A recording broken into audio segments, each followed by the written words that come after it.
Welcome to Jackson Memorial High School. I'm Kevin DiEugenio, the principal here at Jackson, and I'm joined here with our guest, Mr. Bernie Reider, also a longtime Jackson principal and educator. We have quite a show for you here today. We're going to be celebrating the 50-year anniversary here at Jackson Memorial High School, and it's going to be a very busy fall. Bernie, thank you for joining me today, and thank you for all your time at Jackson Memorial High School. Thanks for having me, Kevin. Yes. Thank you very much. Tell us a little bit about the history of Jackson. You came to the township back in the early 1960s. I know you were going to be hired to be an original teacher here, and things really didn't go as planned to open Jackson Memorial High School. What happened? Well, you hit it right on the head. Jackson Memorial, well, it wasn't Memorial then, it was just Jackson Junior Senior High School. Was supposed to open in September of 1963, but the high school wasn't done. High school wasn't ready.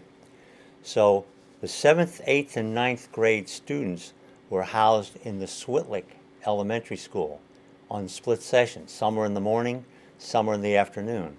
All the 10th, 11th, and 12th grade students that were Jackson students were still in Lakewood. Okay, They were Lakewood High still School. attending Lakewood High School. And so we were supposed to open the doors early September, and as it turned out, I was told, everybody knew we were going to show up on Monday, the second Monday in September, for the opening of the school. And I came as expected at 7 o'clock in the morning, and there was nobody here. Nobody here at Jackson Nobody at Memorial. Switlick. Nobody at Oh, Switlick. Switlick, okay. And the problem was they had the bus schedule made up for single sessions, thinking we would be in the high school, and we weren't. So it was past the mid-September till Jackson Junior Senior High School got going. It got going. And we think about the campus today, this big horseshoe that is the Clayton building, it's the Fine Arts building. But from where we're sitting to our far left is that brick building that was the original high school. And what was it projected to hold? About how many students was projected to hold in the old Jackson Memorial? But I'll tell you what, it couldn't have been much more than 1,000. I don't even know if it was. Okay. There was no upper floor, so it was just the downstairs. And we opened, and it was pretty full. And as a matter of fact, when it opened in '64, it wasn't on too many years past the late '60s when we were back on double sessions. Double sessions again. Double And sessions the population was growing. We were talking before the show that in the early 60s, maybe 10,000 permanent residents in Jackson Township. That's probably a safe guess, and for me that would be a guess. But I've never kept really track of it. But there's just so many more houses that have gone up. The original developments were the Brookwoods and Robin Estates, and then coming in after that was Harfield, and some of the ones on Brewers Bridge Road, and it just came everywhere. So the school has grown. And what was a typical high school student like back in the 60s and 70s? What were the hobbies of kids like that back then? What were they into? A lot of the locals. When I talk about locals, I'm talking about the kids that really grew up in Jackson from day one. They were hunters, and they were fishermen. Okay. They hunted and they fished.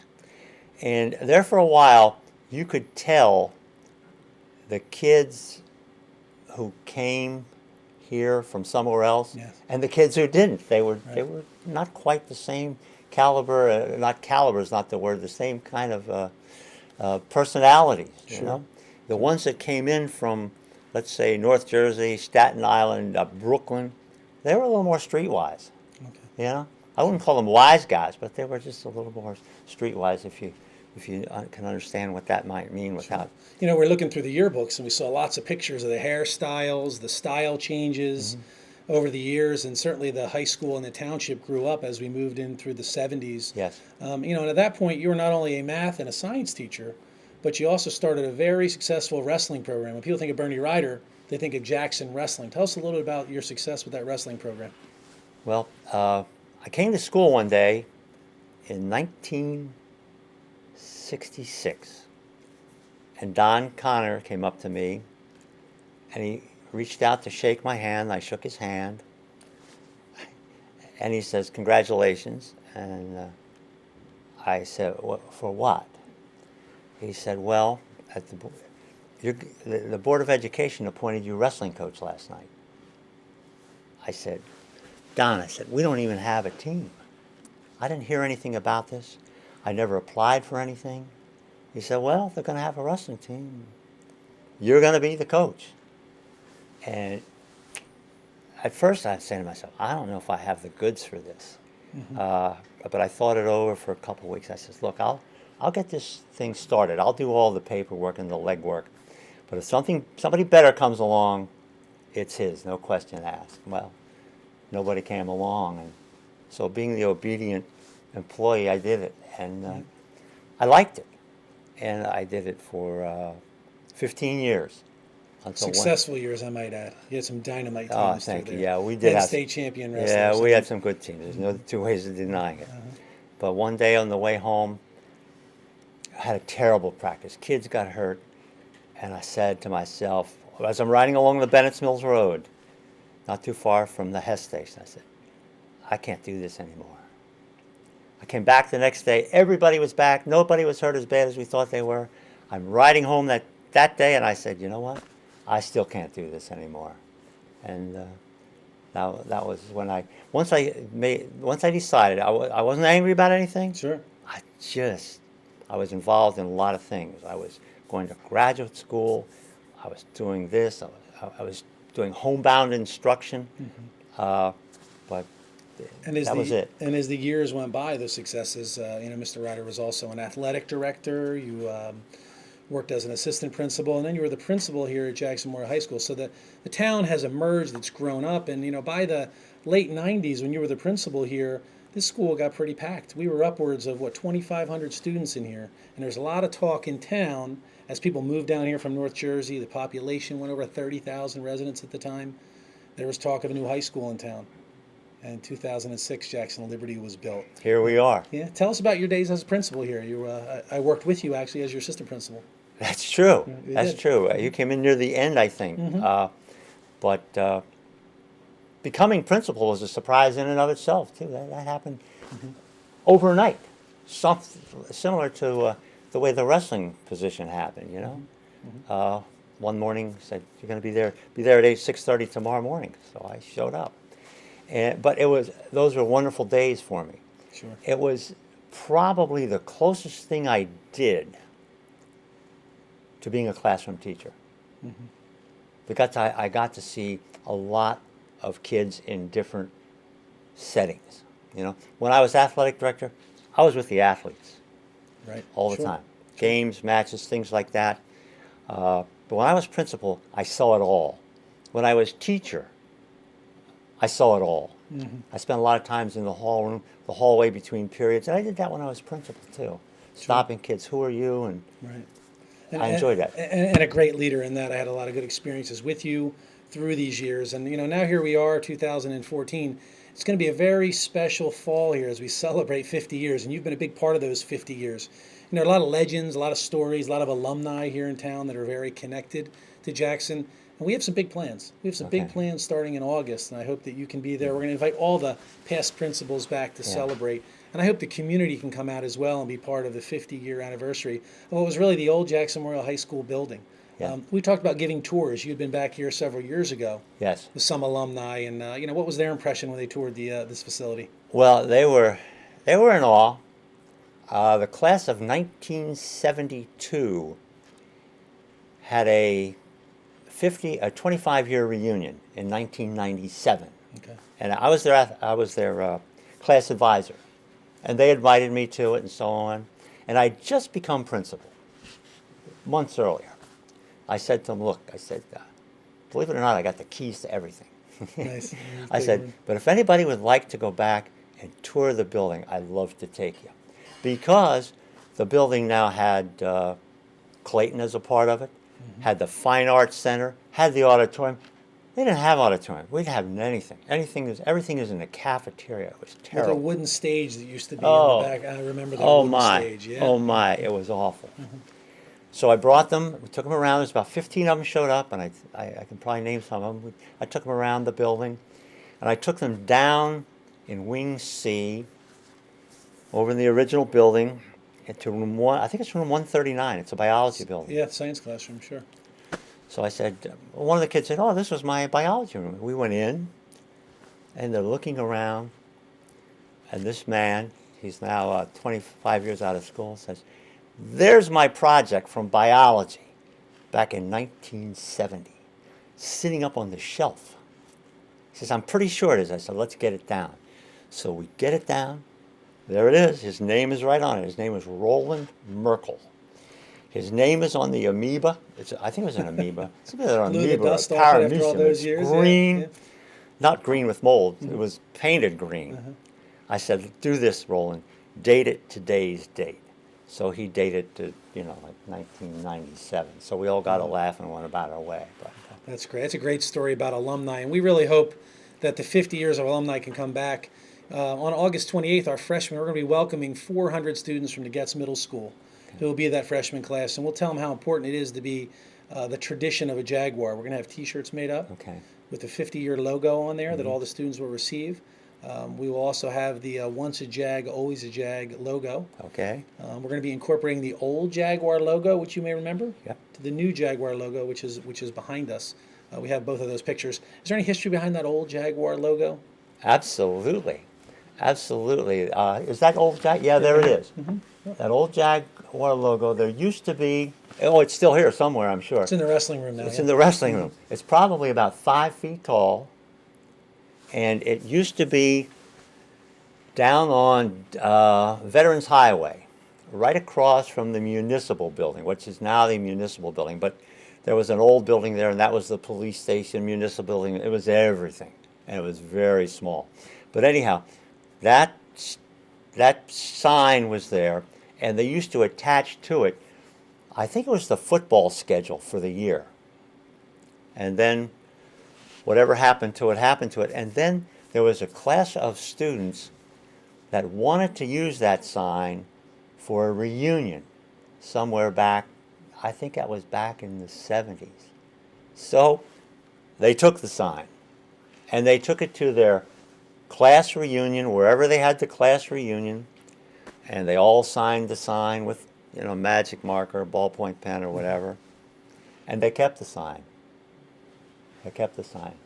Fast forward about 15 years, I get a call from a young lady. I think her name was Vicki Wetzel. There was two Wetzels. Okay. There was Vicki, and there was Lisa, but I'm pretty sure it's Vicki Wetzel from over in, I think it's Harfield, either on Fox or Deer Lane, Fox, whatever. But anyhow, said, "Mr. Reider," she came in, she saw me, says, "I have something that belongs to the school. It's been in my bedroom for over a decade. I want to get this back where it belongs." So she brought the sign in, and there it was. They cleaned it up. They got the names off of it. Sure. And it was prime looking. And we hung it in the gym for a while. And I think when I was principal athletic director is when it came back, and we hung it up and we pointed it out at one of the pep rallies. But I don't know if the kids really grasped it. Right. That sign only meant something To those alumni. to those alumni, really. And it is back. It is in the wrestling room, Yep. held, hung with care. So that's exciting, and I thank you for sharing those stories with Yep. us about a little bit of history. There's other side notes as we went through the yearbooks. Is it true that somebody drove a motorcycle down the main hallway through the school, the front entrance down the back of Jackson Memorial High School? Did that happen in the 70s? Absolutely. I think that person, Probably around the early to mid 70s. I think that person went on to be a teacher here later in life. Well, Might have been. that's classified information. And you know why it's classified? The whole situation is still under investigation. After all these years. That's all these. Some things have no statute of limitations. That's true. And And that's one of them. In the 70s, I think streaking was a problem on this campus, but that's a whole... that's Only a whole one other- day. Okay, that's a whole other... Only one day. And that was, again, part of the 70s. And I think that's still under investigation. It is. Although there are some names which I'm not allowed to divulge. I understand. Lots of alumni and a lot of successful businesses in town all got their start at Jackson Memorial High School. Really, their core academics were at Jackson, and a lot of it under your leadership. And that's why I'm glad you could join me today. We're really excited about this fall. One of our physical education teachers, class of 1981, Rich Rainey, Yep. he has a Facebook page going, and we hope that you can join us. We have a really big celebration planned for October the 10th. That's our homecoming football game this year. We've got all kinds of activities. We're going to have tents set up with decades of pictures. There's going to be free food, giveaways. And we're putting a challenge out there to anybody that can produce an old letter jacket. We're going to have an oldest letterman's jacket contest. We hope to get something from that original graduating class of 66. Some of those characters are still here. Is that right? The class of 66, oh, I know they're here. I know they're here. I know some of the names, and I see them from time to time. Hopefully their letterman's jackets still exist. I don't know if they'll fit, but they can bring it, and we'll have some prizes available for them. That's just one of many things we have planned. Our student council has a lot of events. Like I said, we're going to welcome that incoming freshman class with a bang in August. Lots of things happening on campus throughout September, and then we're going to have that whole week, that first week, with a homecoming football game where all of our alumni are going to be recognized. It's going to start at 4 o'clock that night. We have a 7 o'clock kickoff football game against Toms River North here, and should be really, really exciting. So I hope that you can come out. Any closing thoughts? You think of 50 years of Jackson Memorial High School. You've certainly been a part of that history, Mr. Ryder, and thank you for sharing all those stories with us. Any last thoughts? You know what? I used to think about some people that were around and think of them as old and where are they, or get out of here, But I find myself still attracted to the place. I left the best years of my working life here. Sure. There's no two ways about it. Right. Most of my friends came through here, or taught here, or worked here with me. Sure. That's not unnatural. Neighbors, yeah. It's been a big part of my life. I came from Pennsylvania, and now I'm here longer than I was there. But that's still home as well. Sure. So it's an emotional kind of thing to talk about it for me. It really is. I really hope the folks across the 50 years come for this. Sure. This is not just for the first group 50 years ago. Sure. That's something that I hope is pounded into their face, Yeah. As we look through those yearbooks, every decade has its own stamp, so to speak. Oh, it does. And that's really how we're going to set up the tents and the displays for each decade, so everybody can get a taste and take a look at it. We'll have old yearbooks out, and we really want it to be a true homecoming for all in the Jackson community. It's a special place, and I think you'll be impressed at the students we have here today. We've come a long way, and I'm really impressed and proud to be a Jaguar, as I know you are. Yeah. Absolutely. Mr. Ryder, I appreciate you coming in today, and I appreciate the community coming out and joining us. Check our website for updates as we move forward to 50 years of Jackson Memorial High School. Thanks for your attention, and thanks for coming out and listening to today's show. Thanks, Mr. Ryder. Thanks, Mr. DiEugenio. Thank you very much.